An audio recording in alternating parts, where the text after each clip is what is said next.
வணக்கம். இந்த வீடியோவில் நம்ம என்ன பார்க்க போறோம்னா, விருச்சிக ராசிக்காரர்களுக்கு பிப்ரவரி மாதம் 2026 எத்தகைய ஒரு மாதமாக பலாபலன்கள் நிறைந்த ஒரு மாதமாக இருக்க போகுதுங்கிறது பார்க்க போறோம். சயின்டிஃபிக் வேதிக் அஸ்ட்ராலஜி முறையில் துல்லியமாக எந்த விதத்தையும் மிகைப்படுத்தாமல் உள்ளது உள்ளவாறு எப்படி நம்மளுடைய கர்மா செயல்பட போகிறது, அதுக்கு ஒளி தத்துவம் எப்படி உதவுது அப்படிங்கிறதெல்லாம் பார்த்து எந்த விதத்திலும் மூடநம்பிக்கை பரிகாரம் அதெல்லாம் போய் குழப்பிக்காம நம்ம கர்மா எப்படி இந்த வாழ்க்கையில் செயல்பட போகிறது, எது மாதிரி கிரகங்கள் எப்படி இருந்தால் எது மாதிரி வாழ்க்கையில் எந்த மாதிரி திசையில் நம்ம கொண்டு போவோம், என்ன மாதிரி தாக்கத்தை பிப்ரவரி மாதம் விருச்சிக ராசிக்காரர்களுக்கு கொடுக்க போகுதுங்கிறது நம்ம பார்க்க போகிறோம். இப்போ ஆண்டு கிரகமாகிய குரு பார்த்திங்கன்னா 8ஆம் இடத்துலையே நீடித்திருக்கிறார், அஷ்டமத்தில் மறைந்திருக்கிறார். அதே சமயத்தில் சனி பார்த்திங்கன்னா 5ஆம் இடத்துலையும், ராகு 4ஆம் இடத்திலும், தொழில் ஸ்தானமாகிய 10ஆம் இடத்துல கேது இருக்கிறார். இதில் ஏதோ ஒரு நல்ல விஷயம் என்னென்னா 4ஆம் இடத்துல ராகு இருந்தாலும் குரு பார்வை பெறுவது நல்ல விஷயம். ஸோ இப்போ எப்படி மாத கிரகங்கள் எப்படி இருக்குன்னு பார்த்தீங்கன்னா, செவ்வாய், அதாவது விருச்சிக ராசியோட அதிபதியாகிய செவ்வாயே 3ஆம் இடத்துல உச்சம் பெற்றிருந்த முதல் வாரம்லாம் 2வது 3வது வாரம் பிப்ரவரி மாதம் 4ஆம் இடத்துக்கு மாறுகிறார்கள்.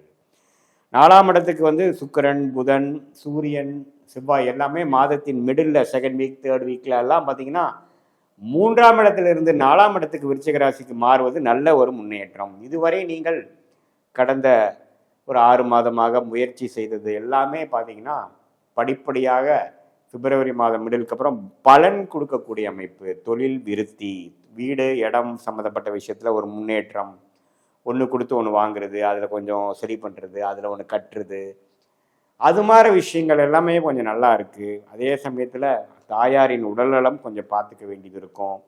அதே சமயத்தில் நீங்கள் செய்த முயற்சிக்கு தகுந்த மாதிரி பலன், அது வேலை விஷயமா இருந்தாலும் சரி, தொழில் முன்னேற்றமாக இருந்தாலும் சரி, படிப்பு சம்மந்தப்பட்ட விஷயங்களில் நல்ல ஒரு தேர்ச்சி பெற்று வருவதாக இருந்தாலும் சரி, எல்லாமே கொஞ்சம் நல்லாவே வேகமாக நம்ம எதிர்பார்க்குற அளவுக்கு திருப்தியாக நடக்கக்கூடிய அமைப்புகள்.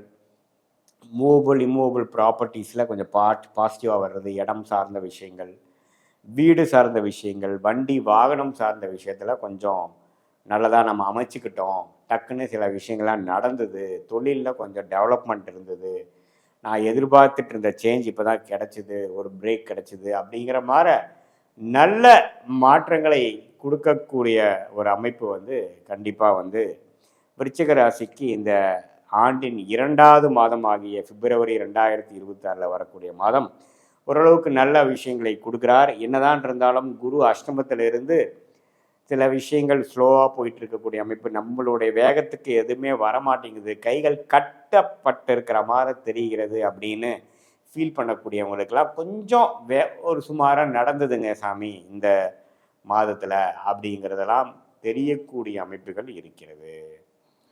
ஸோ இதுதான் நம்ம அந்த விருச்சிக ராசிக்காரர்களுக்கு 4ஆம் இடத்திலிருந்து 10ஆம் இடத்துக்கு புதன், சுக்கிரன், செவ்வாய், சூரியன்லாம் வருவது பார்க்கக்கூடிய அந்த 10ஆம் வீட்டுக்கு கனெக்ட் ஆகிறாரு பார்த்தீங்களா, அது கொஞ்சம் ஸ்டேட்டஸில் நல்ல விஷயங்கள். அரசு உத்தியோகத்தில் இருக்கிறவங்களுக்கு ஒரு ப்ரொமோஷன் கிடைக்கிறது, ப்ரொமோஷன் கிடச்சி ட்ரான்ஸ்ஃபர் ஆகிறது, பிஸ்னஸில் இருக்கிறவங்க இன்னொரு கிளைகள் போடுறது, பிரான்ச்சஸ் போடுறது, நல்ல பிரேக் த்ரூ வர்றது, வேலையில் இருக்கிறவங்களுக்கு நல்ல ஒரு மாற்றங்களை கொடுக்கறது, இது மாதிரி நல்ல ஒரு மாற்றத்தையும் நல்ல முன்னேற்றத்தையும் கொடுக்கக்கூடிய ஒரு அற்புதமான ஒரு மாதமாக விருச்சிக ராசிக்காரர்களுக்கு வராரு.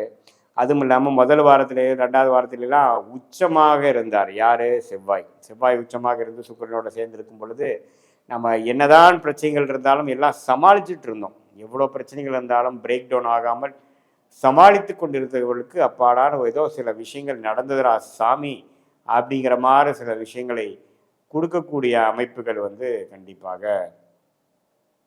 விருச்சிக ராசிக்காரர்களுக்கு பிப்ரவரி மாதம் நம்ம எதிர்பார்க்கலாம். அப்புறம் பார்த்தீங்கன்னா இது 3வது 4வது வாரத்துக்கு அப்புறம் அந்த டிரான்சிஷன் ஆனது பார்த்திங்கன்னா அடுத்த வரக்கூடிய வாழ்க்கைக்கு, அடுத்த வரக்கூடிய ஜூன் ஜூலைக்கு மேலே வரக்கூடிய முன்னேற்றத்தை நோக்கி போகக்கூடிய குருவின் பார்வை விருச்சிக ராசிக்கு வரக்கூடிய அமைப்புகள் வேணுங்கிற ஃபவுண்டேஷன், ஒரு அடிப்படையான சில விஷயங்கள் நம்ம செகண்ட் ஹாஃப் ஆஃப் 2026 நான் கொஞ்சம் நல்லா இருக்க போகிறேங்கிறதுக்கு தேவையான சில பிரச்சனைகளை தீர்க்கக்கூடிய அமைப்புக்கு வேணுங்கிற அடிப்படை விஷயங்கள்லாம் பிப்ரவரி மாதம் நடக்கக்கூடிய அமைப்புகள் உண்டு. ஸோ இது நம்ம தெரிஞ்சுக்கணும். அந்த அமைப்பில் இந்த பிப்ரவரி மாதம் ஓரளவுக்கு நல்ல ஒரு பாதிப்பு இல்லாத ஒரு கேம் சேஞ்சராக இருக்கக்கூடிய அமைப்புகள் காட்டுதுங்க.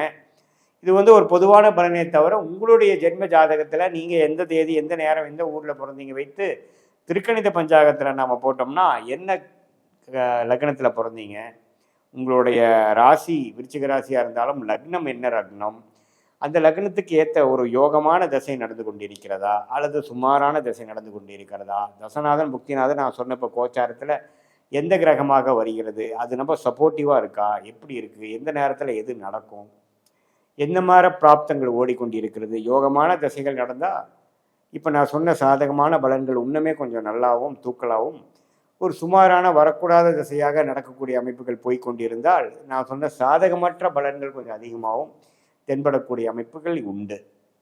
ஸோ எந்த துறை நமக்கு யோகத்துறை, எது மாதிரி சமயத்தில் நம்ம எது மாதிரி முடிவுகள் எடுப்பது நல்லது, எந்த நேரத்தில் வேகமாக போகலாம், ஒரு சேஞ்ச் எடுக்கலாம், ஒரு ஒரு ஒரு இடத்துலேருந்து ஒரு இடம் மாறலாம், எந்த நேரத்தில் நம்ம கொஞ்சம் பொறுமையாக இருந்து அடக்கி வாசிக்கிறது நல்லது, எது மாதிரி ஒரு மாற்றங்கள் வந்து நமக்கு வரப்போகிற அமைப்பு இருக்குது, வெளிநாடா அல்லது ஜாப் சேஞ்ச் இருக்கா, அல்லது நம்ம எது மாதிரி துறை போகலாம், அரசு விஷயமா, ப்ரைவேட் செக்டாரா, தொழிலில் எப்போ ஸ்டார்ட் பண்ணலாம், வேலை நமக்கு நல்லதா, தொழில் நல்லதா, எது மாதிரி படிப்பு படிக்கலாம். இப்போ மாணவர்கள் பார்த்திங்கன்னா மெடிக்கல் ரிலேட்டட் படிக்கலாமா, இன்ஜினியரிங் படிக்கலாமா, அதே சமயத்தில் லா, இப்போ பார்த்திங்கன்னா நிறைய படிப்புகள் வந்துருச்சு.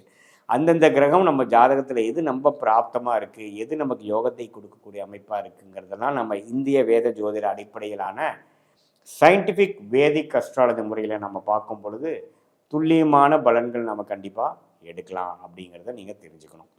ஸோ இதுதான் வந்து ஒரு இந்திய வேத ஜோதிட அடிப்படையான அறிவியல் சார்ந்த கலையான சயின்டிஃபிக் வேதிக் அஸ்ட்ராலஜி மூலமாக நம்மளுடைய வாழ்க்கையோட பிராப்தங்கள் என்ன, நமக்கு எந்த விஷயம் எளிதாக வரும், எந்த விஷயம் நமக்கு ஈஸியாக ப்ராஃபிட்டபுளாக இருக்கும், எதில் நம்ம ஷைன் பண்ணலாம், எது மாதிரி விஷயங்கள் நமக்கு கரெக்டாக வராது, எந்த படிப்பாக இருந்தாலும் வேலையாக இருந்தாலும் துறையாக இருந்தாலும் எது மாதிரி விஷயங்கள் எந்த நேரத்தில் நடக்கக்கூடிய அமைப்பு இருக்குது அப்படிங்கிறதெல்லாம் நம்ம வந்து எடுத்துக்கொண்டு அதுக்கு தகுந்த மாதிரி திட்டங்களை தீட்டி செயல்படுவேயானால் தேவையற்ற பண விரயங்கள், தேவையற்ற சமய விரயங்களை எல்லாம் தவிர்த்து அமோகமாக நல்ல ஒரு அமைப்பை பெற்று எளிதில் வாழ்க்கையில் எதிர்நீச்சல் போடாமல் நமக்கு என்ன ஒரு பொட்டென்ஷியலோ, நமக்கு என்ன திறமையோ அதுக்கு தகுந்தமான முடிவுகளையும் அதுக்கு தகுந்தமான முயற்சிகளையும் அந்தந்த நேரத்தில் செய்து தக்க பலன்களை நாம் அணிவித்து வாழ்க்கையில் எந்த விதத்திலும் பின்தங்கி போகாமல் தேவையற்ற ஒரு நம்மளுடைய வாழ்க்கைக்கு தேவையே இல்லாத பெரிய ஒரு பலம் கொடுக்காமல் அந்த விமார முயற்சிகளை எல்லாம் தவிர்த்து மற்ற நேரத்தில் என்னென்ன செலவுகள், இப்போ பார்த்திங்கன்னா ஒரு தவறான ஒரு முடிவுகள் எடுத்து நம்ம சிலது பண்ணோம்னா அதை ரெக்டிஃபை பண்ணி வெளியில் வர்றதுக்கே பார்த்திங்கன்னா பல மாதங்கள் ஆகுதுங்க. சமய விரயங்களும் ஆகிறது, அதே சமயத்தில் பொருள் விரயங்களும் ஆகிறது. இதெல்லாம் தவிர்த்து சயின்டிஃபிக் வேதிக் அஸ்ட்ராலஜி முறை மூலமாக நம்ம பிராப்தத்தை நாமளே தெரிந்து அது மூலமாக வாழ்க்கையில் எளிதில் வெற்றி பெற முடியும் என்று சொல்ல விரும்புகிறேன். மீண்டும் மற்றொரு காணொளியில் சந்திப்போம். நன்றி, வணக்கம்.